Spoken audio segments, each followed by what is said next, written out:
It's the Ross Tucker Football Podcast. Oh, yeah, it is. But it's not just any Ross Tucker Football Podcast. It is a Monster Monday that we're dropping on a Sunday night for all of you to have for your Monday morning commute. Presented, of course, by DraftKings. Could not be more excited about today's guest. I think he's one of the best players in the NFL at his position. That's not even debatable. Really looking forward to talking with Darren Waller, the Pro Bowl tight end for the Las Vegas Raiders momentarily. It's a new week. You know what that means. New time to be the Spread the Word winner, the sponsor confirmation email winner, the YouTube winner. I'm looking for new winners. I'm looking at you, and I'm looking at the big show. The Big Show. Really excited to talk to Darren, who I met at the broadcast boot camp, I guess last month or a couple months ago, the Pro Bowl tight end for the Raiders. You know, Darren, it's funny. At this point, I know, first of all, thanks for coming on the show, man. Yeah, no problem, man. Thank you for having me. You know, at this point, I know your story, Darren, and your background and what you went through to get where you are.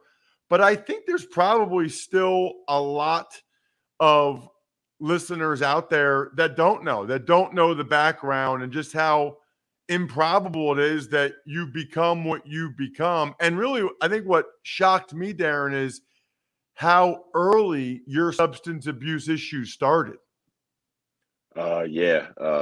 Substance abuse started for me at 15 years old. Started with painkillers, turned into weed, alcohol, Xanax, cocaine, anything really. And, you know, it was just a way for me to kind of quiet things down in my mind and to, you know, retreat from the world in a way, a world where I didn't feel like I fit in or I didn't feel like I had much to offer. So that just became a way of life for me. And, you know, once you become addicted, there's, you know, you can have good things and good opportunities in your life, but when that substance is calling you, you're going to throw away good things and good relationships and anything really just to, you know, just to function and to feel that high. So, it started pretty early on, and it wrecked my football career at a bunch of different stops and it was asleep for a while, for at least a year. In 2017, I got suspended by a year from the league. But yeah, from there, somehow made it up here. So interesting, Darren, because I think a lot of people would say, well, why does he need a place to get away? Or how does he not feel like he fits in? He's a star high school football player. And I think at that point you were in Georgia.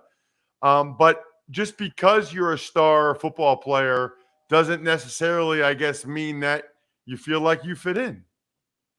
Yeah, man, it's really about what's going on inside you. It started really early on as a kid for me. Just, you know, not feeling like I was black enough around people that looked like me, not feeling like I fit in classes I was in.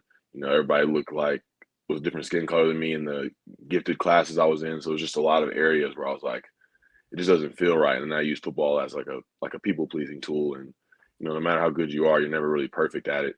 And those moments where you're not perfect can haunt you and make you think that, you know, the good moments don't even add up or even matter. So, it was really the complete opposite for me. No matter how much success I had, you know, I didn't really have any real confidence that came just from me knowing myself. So how did you break it? How did you beat it? Because it feels like most of the addiction stories I ever see or read, there's relapse after relapse, and it doesn't seem like a high percentage of people really make it to the other side like you did and stay there. Yeah. I know for me, me getting clean and getting sober wasn't just on a conditional basis. Like it wasn't for me to get back into playing football. It wasn't to, you know, make my name good again. It was really for me to enjoy life and to unlearn things that I had learned to that point on how to deal with, you know, the adversity that I face in my life. And so I did it just for me as a human being. And once I did it for me as a human being, once I saw that, you know, football was still in the picture, you know, the human being had the character development that was necessary to hold up the success that was to come. Because if I didn't take that time to just work on myself and kind of put football on the back burner, success could have came, but the same pressures, the same stresses could have been there, and I could have reverted back to old behavior. So it just took that time of putting the whole world on hold and willing to just sit still, go to rehab, and do the things I needed to do to heal from my past. Did you at any point when all that stuff was going on? Well, let me take a step back, actually. It's amazing that you had the success you had, high school, college, get to the NFL while being an addict. Like that is unbelievable. I mean, that might be the most impressive part to me because I know how hard it is to make the NFL, and yet you were able to make it even though you were a drug addict? Yeah, that's where I just believe God-given abilities come into play, because I wasn't taking care of my body. I wasn't eating healthily. I wasn't, I was hanging around people that I shouldn't hang around. But still, there was a path created for me through all of that to even put myself in the position to be where I was. So that's why I have no choice but to believe that there's a higher power that has a plan for me and that's guided me in the ways that I go. Because just my story just doesn't really make a lot of sense the way that it's transpired. Well, then you go to the Raiders, and it seemed like Darren. I mean, I knew the name and I knew of you, but all of a sudden, it feels like you were an overnight star. So I guess the first question would be, when you were an addict, when you were having your issues, did you ever think, or maybe even when you were in rehab, did you ever think that you had it in you to be the player that you are now?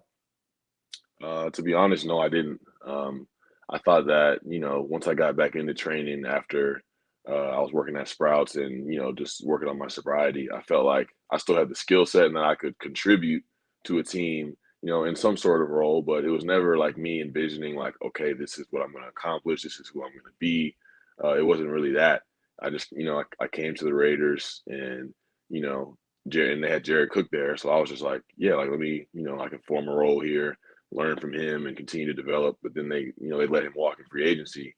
And so I was just like, it had me a little nervous at first, but then I just realized like, I'm comfortable in my own skin. I don't really have to do anything spectacular. I just have to be consistent at my job every single day. I just started treating I can win one play at a time, and I can, do that consistently for a day. And if I can come back and do that the next day and just keeping it as simple as possible. And then you kind of look up in the end and the numbers start to pile up. So it wasn't really a vision of mine to be, somebody that was succeeding at this high of a level. Yeah, I guess my question is, when was the first time, either a game or during a game, or you heard somebody say something about you? Like I've seen quotes from Gruden about how good you are. When was the first time you were like, holy crap, man, like I am legit?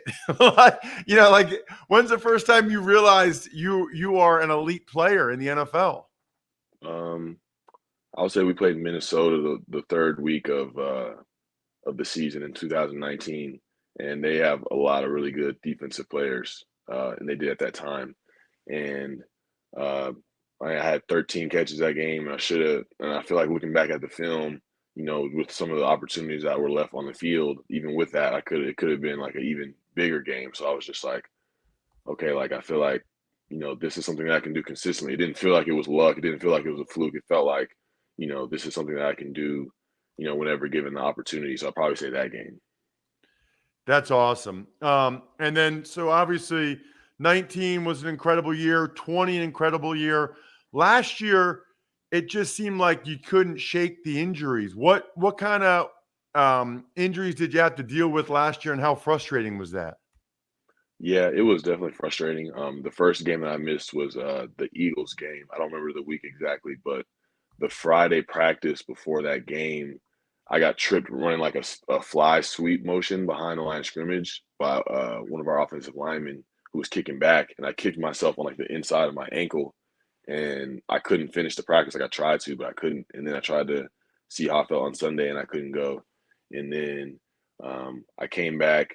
We played Cincinnati. I had a pretty big game against them, and then the next week was Dallas, and I felt, like I was gonna really explode that game, and then I got rolled up, got my knee rolled up pretty good on that Thanksgiving game, and it was just tough, man. Like that took 5 weeks to bounce back from, and it was like, okay, I can get ready for the Colts game, and then the first day we have practice that week, I get COVID that morning. That I wake up and I just, I feel like death, and so it was a lot. It was a lot of adversity, and it was frustrating, of course, because I felt like, just even statistically wise, I was on pace for another 1,000-yard season, and just continuing to be there on a day-to-day basis with the team on that journey. So, I just wanted to stay mentally locked in and contribute any way I could come back. And, I came back out there for the last game of the regular season and, didn't do much, but just felt good to be out there and to, and then just get out there in the playoff game and just give it everything that I had. So it was frustrating for sure. It's interesting because I called that Thanksgiving Day game against the Cowboys, and in a weird way, it was clear their defense was designed to try to stop you. So in a weird way, I think it almost enabled Derek and you guys have some success because once you were out, they were like, okay, now what do we do? And your receivers went off. There was like 48 pass interference penalties in that game. That was a bananas game.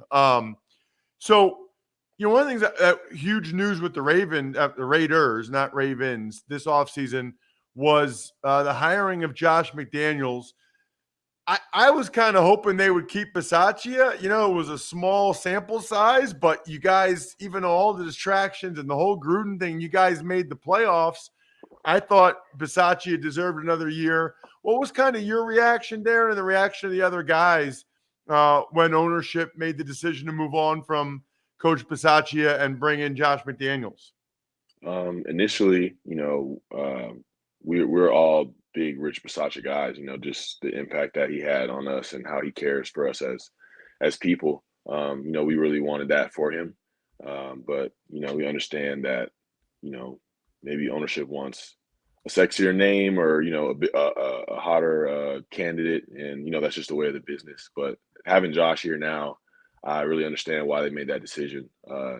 Just the way that they, through their journey and how they've been able to, play the game and at the highest level possible. They're really on the details of things, and I feel like it's really a great challenge for us to step up and meet because they're setting a certain standard and they're not accepting anything below that. And I feel like that's something that we need, especially coming off of last season, having the potential, to go further. I feel like this is a great addition for us to, take it to another level. And it's just starting with like the fundamentals and, our red zone production and, penalties and things like that. I feel like they're coming in and making that a huge point of emphasis. And I feel like that's going to pay off when it's time to, play those big games in January and February. Speaking of the standard, one standard I don't really understand, and I'm sure you guys talk about it, but it's the pay for tight ends, Darren. I mean, honestly, like top tight ends, top guys, you guys are like 13, 14, not you, Darren, but the other guys like 13, 14, 15 million a year is Kittle. Whereas receivers now are 22, 23, 24, maybe even more than that. I do enough games as a broadcaster that, when someone plays against the Raiders, you are the number one guy that they're worried about. I see who they put on you. Like I see who's covering you. I see the coverage, right? So you guys need like your own union. People always talk about running backs needing their own union. Tight ends need that. Somehow you guys got to break through, because I guess I don't really understand why the wide receiver market is so much higher than you guys because of what you do in the run game, because of what you do in the middle of the field, and because for a lot of people, Kelsey is the biggest threat for the Chiefs, and he's making half of what Tyreek Hill makes. It just doesn't make sense to me. Yeah, I agree with you there. I don't know how I can even dispute that in any way. We do a lot, especially the guys that, that really, can carry their team's passing games and really carry that load. We should have the opportunity to be compensated as such, as certain receivers do. And hopefully that does change. Hopefully, the guys that are next in line to get deals can really help break that through for the rest of the guys going forward. But yeah, man, I agree. I agree with you. I don't even know what else to say. That was perfectly said. Well, and then you in particular, Darren, I think you signed the deal a couple years ago when, you first were a breakout star. And now I'm looking and, it was a nice contract when you got it and it's a good story, but you're still, and I know they have Devontae Adams and I know he's a good player now that you guys have him, but your contract is still like half of Goddard and Kelsey. It's a little bit more than 25% of Devontae Adams. Like, I don't know who your agent is, man, but he's got to get on that, or you got to fire him and hire me as your agent. Like, you can't be getting 25% of Devontae Adams, Darren. Yeah, nah. My agent is working on that. I understand it, but I know if I focus on it too much, it could take away from my job and learning a new system and just continue to try to elevate and take care of my body in the right way. Try to focus on those things and let my agent handle that. And when decisions need to be made, decisions need to be made. Last one for you. We started the interview talking about your background. What are you doing now? Like, what are you doing now as it relates to what you went through? I know you have a foundation. I'm curious to hear more about it and how anybody listening could be a part of it in some way. Yeah, just as far as my day to day, you'll catch me in recovery meetings in Vegas, like the rest of the local people. I still have a therapist that I talk to once a week. I meet with my sponsor once a week. So I'm really in the work, and I know that I have to be just because my mind can go left, just with the disease of addiction and the roots that it's had in my mind for so long. But yeah, with my foundation, we're really starting to expand programs that we're doing. There's this program called Against the Wall that allows people to go to treatment for 35 days, but now we're expanding into giving them aftercare where they can have up to 4 months of sober living, outpatient programs, getting them in areas where they can have group therapy. So that's what we're focusing on. There's a lot of information at darrenwaller.org where foundation information is at. But yeah, we're really expanding in the Vegas area and really helping out the people that really need it. You can also check him out on social media. It's at Rackwall83, 2Ks. So it's at Rackwall83. The Darren Waller Foundation is also on social media. You can find that as well. Awesome interview, Darren. Really appreciate the time. Incredible story that I know you've heard it before, but really will inspire and help a lot of people. I think anytime someone hears it for the first time, especially younger people, you are something that they could look to and say, if he can do it, I can do it. It's awesome, man. Really great to meet you, and thanks so much for coming on the show. Yeah, Ross, thanks for having me. Wish you nothing but success with the show, man. There he is, Darren Waller. Wow. That's one of the best interviews we've done in a long time for a lot of different reasons. That guy is awesome. This is my patented segue now for this ad read. You know what's not awesome? Getting your house broken into. So this is the second week in a row. That was my segue. At least people were tweeting me about it last week at Ross Tucker NFL. Listen, it's all about Simply Safe. It's backed by the best 24/7 professional monitoring in the business. The monitoring plans are priced affordably, less than $1 a day, no long-term contracts ever. It's easy to set up. You can do it yourself in 30 minutes. No pesky appointment. You can even try it for 60 days risk-free or send it back for a full refund. More than 4 million Americans trust Simply Safe to protect their homes and families. U.S. News and World Report named it the best home security system of 2022, third year in a row. I would love to know the percentages of how many people have home security versus don't. I hope you guys have it. I really do. Because as my listener, if you don't, you can claim a free indoor security camera, which is awesome, plus save 20% on your Simply Safe security system and get your first month free with the interactive monitoring service. Visit simplysafe.com/Tucker to customize your system and start protecting your home and family today. Again, that's simplysafe.com Tucker. Tuck's Takes.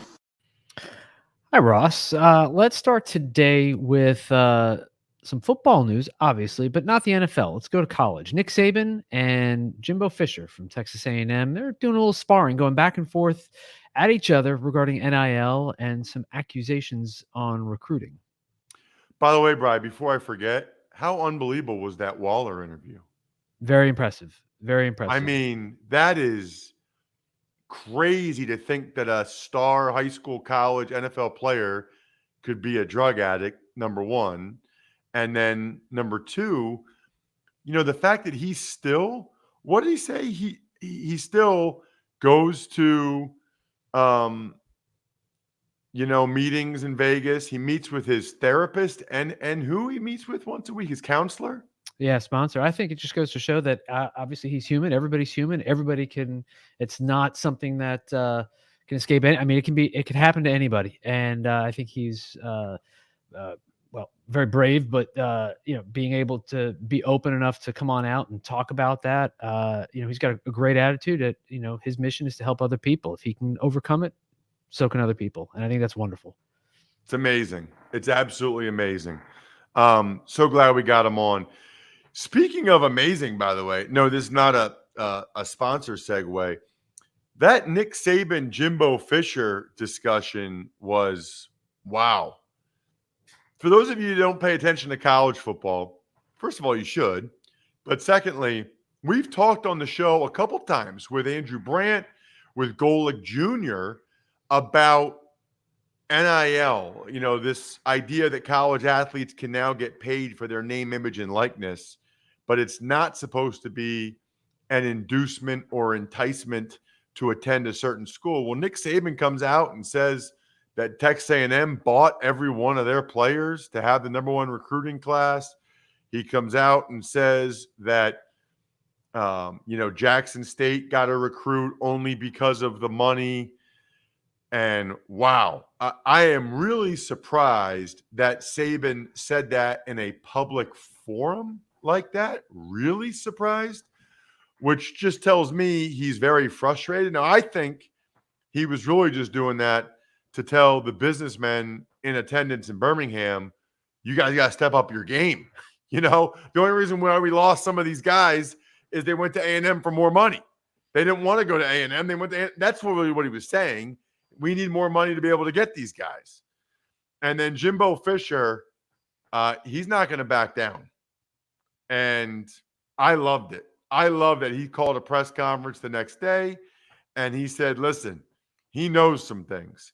Because the reality is, if you're not that familiar with college football, especially in the Deep South, a lot of these kids were already getting money under the table. It's just out in the open now. And the idea that nobody has ever gotten money to go to LSU or Alabama when Nick Saban was the head coach there is just so laughable that the fact that he would say that publicly and put himself in the radar of a guy like Jimbo Fisher who knows things, as he said, is just beyond me. I am like stunned that Saban would put himself in position, because Fisher could have really put Saban in a really bad spot if he started to name names and say things. Tuck's Takes. Longtime Ravens punter, is it Sam Cook? Is that how you pronounce it? It is. Did you miss the one above, Brian, on the Jordan Addison? Yeah, we'll do that after. Okay. Anyway, Sam Cook retires after 16 years in the NFL. So 16 years at any position is incredible. Obviously, punter a little bit different, but still incredible. And biggest reason I wanted to mention this is the Baltimore Ravens posted a video of all his current and former, a bunch of his current and former teammates basically thanking Sam for what he did for them and the organization. It is really moving. It is really awesome. And it's why I tell people all the time, the Ravens organization is one of the 5 best in the NFL. I would say the Eagles are too, which is interesting because they're the 2 closest to where I live. But top to bottom, like their website, ownership, merchandising, football operations, really impressive. And the Ravens doing that video is just another example of why they're so impressive. Don't forget press box food on both of those, by the way. Yes, good, Bri. Love it. I love when you contribute. Thank you. Tuck's Takes. Perhaps the best wide receiver in college football, who we've talked about before on the show, Jordan Addison, announced that he is officially going to USC. Well, this was the rumor when it was talked about that he entered the transfer portal. There were all kinds of rumors and reports that he was going to be getting a couple $1 million from USC, from the collective, to go there, which is supposed to be illegal again. And I don't think it's a coincidence that he announced he was going to USC during the Nick Saban, Jimbo Fisher stuff. I think that USC probably realized if Addison picked them, that would be the discussion for a while. Oh man, this is college football now. USC reaches out to a guy who's on scholarship somewhere else, not even in the transfer portal. They offer him enough money that he goes in the portal and he leaves, which, by the way, I have no problem with any of it, just to be clear. But you're not supposed to do that, right? You're not supposed to be able to contact someone and offer them money as an inducement to transfer until they're in the actual transfer portal. I don't think it's a coincidence that Jordan Addison announced he was going to USC when he did at all. I think he's going there because Lincoln Riley's offense and Caleb Williams a quarterback, but the money they offered him, I'm sure, didn't hurt. Tuck's Takes. All right, and last but not least, before the weekend, did you alienate yourself to a couple of Bears fans? Not a couple, a lot of Bears fans. What's the story there? I didn't alienate myself. I just it's at Ross Tucker NFL if people want to check it out. But I just said get drafted by a coach GM on the hot seat, change coaches in scheme after rookie year, bad offensive line, lack of weapons. The Bears are basically following the how to ruin a young quarterback script perfectly so far. These are facts. Bears fans are much higher now, Bri, on my delusional fan base rankings. Like, what is the deal? I mean, he did get drafted by a coach GM on the hot seat, obviously. They have changed coaches and schemes after his rookie year. They do have a bad offensive line. Now, maybe these young guys will end up being better than we think. But right now, any offensive line ranking would have them in the last five, bottom five in the NFL. Most would have them as the worst offensive line in the NFL right now, or one of the two or three worst. Same thing for their weapons. Most would have them as the two or three worst receiving core in the NFL. So those are four facts that I don't know why. I don't know at all why Bears fans got so upset. People get so territorial and defensive, like I'm talking bad about their kid.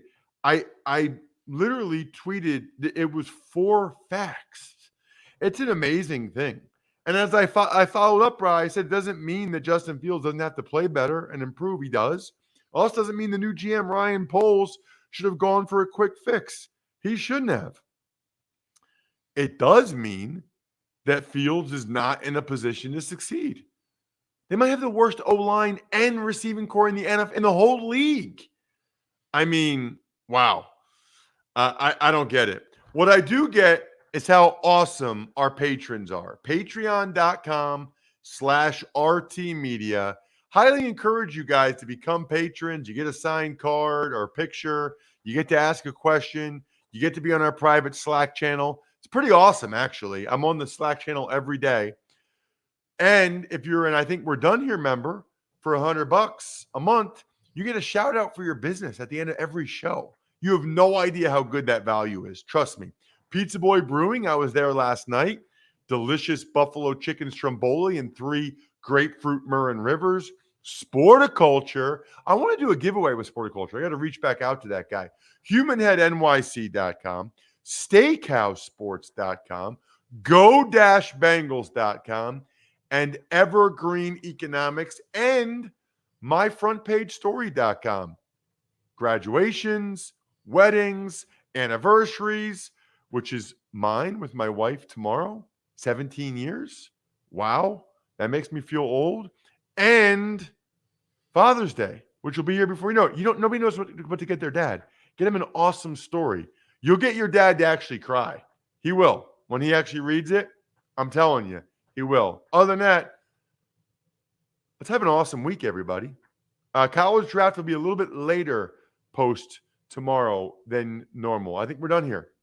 Thanks for listening to the Ross Tucker Football Podcast. Make sure to also subscribe to the Fantasy Feast, Even Money, Business of Sports, and College Draft. All available at Apple Podcasts, rosstucker.com, or wherever podcasts can be found.